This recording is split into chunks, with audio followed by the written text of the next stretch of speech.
Saya komentar begini, ini ada mantan murid suruh dosennya mempelajari ini tadi.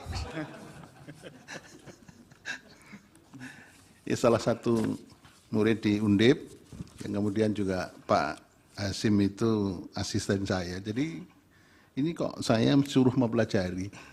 Ini saya betulkan karena masih junior. Dimohon tidak pelajari, ya, berkas yang sudah dikirim tidak dipelajari, tapi dimohon untuk menjadi pertimbangan. Terima kasih, Prof.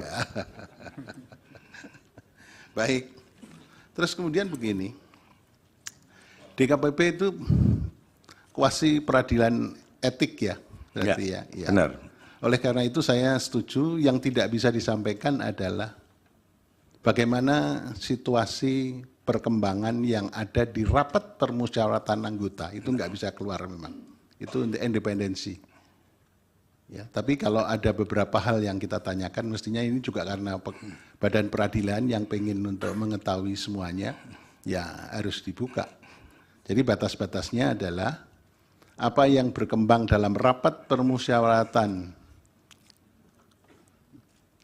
anggota DKPP itu nggak bisa. Misalnya itu tadi, ini yang selingkuh, ini yang minum keras siapa, ini nggak usah. Ya, tapi pokok-pokok yang dihasilkan bisa disampaikan kita secara terbuka. Dan ini untuk menjadi pelajaran bagi seluruh bangsa Indonesia karena mendapat respon yang sangat positif dari masyarakat Indonesia di persidangan Mahkamah Konstitusi. Baik, yang pertama begini. Saya pengen mengetahui bagaimana ketaatan para penyelenggara. Tapi sebelumnya begini, kenapa DKPP dihadirkan ke mahkamah? Itu pemohon 1, nanti kita minta direspon ya. Pemohon 1 itu di dalam dalilnya mengatakan begini, lumpuhnya independensi penyelenggara pemilu akibat intervensi kekuasaan dan intervensi kekuasaan dalam pencalonan paslon nomor 2. Itu. Jadi kenapa DKPP diundang ke sini? Karena itu. Jadi pemohon 1 itu mendalilkan lumpuhnya independensi penyelenggara pemilu akibat intervensi kekuasaan. Sedangkan pemohon 2 itu mendalilkan begini, ketidakefektifan dan keperpihakan penyelenggara pemilu. Di dalam salah satu uraiannya mengatakan ada kolaborasi antara ketiga lembaga yang hadir di sini.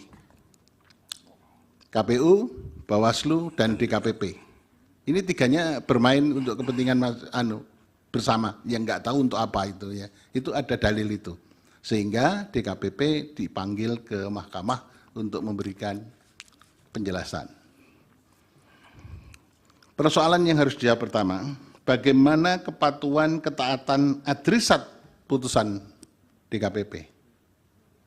Ya, kemudian yang kedua, ini kembali ke atas, persoalan yang menyangkut pencalonan. Persoalan pencalonan itu sangat keras muncul dalam persidangan mahkamah sekarang ini. Ya, jadi berkenaan dengan KPU langsung melaksanakan putusan Mahkamah nomor 90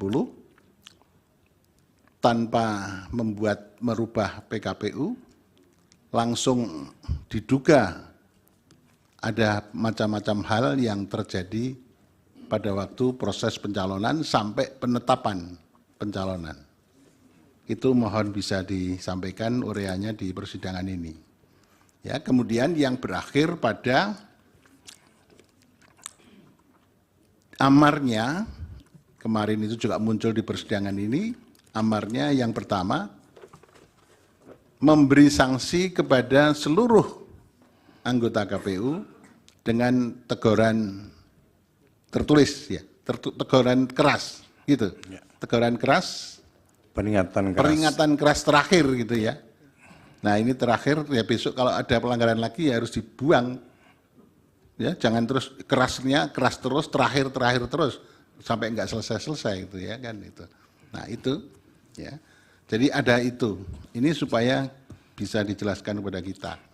Kemudian pertanyaan berikutnya, apakah ada persoalan-persoalan yang serius pada waktu pelaksanaan atau pencoblosan yang dilaporkan kepada DKPP? Dan kalau ada, putusannya bagaimana?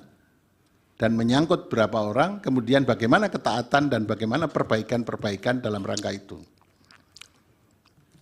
Kemudian yang berikutnya, apakah ada persoalan-persoalan etika yang dilaporkan pada waktu penghitungan suara sampai ke rekapitulasi suara, baik di tingkat TPS, di tingkat PPK, sampai di tingkat kabupaten kota, provinsi, dan tingkat nasional.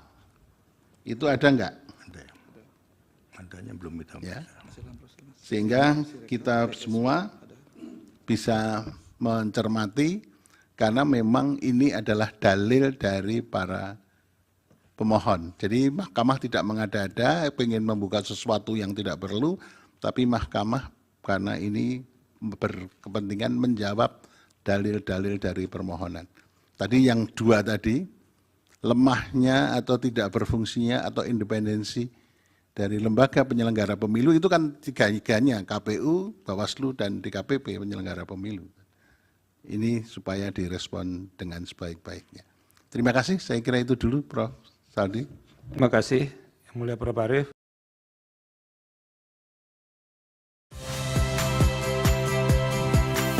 Saya Ihsan Sitorus. Saksikan program-program Kompas TV melalui siaran digital, pay TV, dan media streaming lainnya. Kompas TV, independen, terpercaya.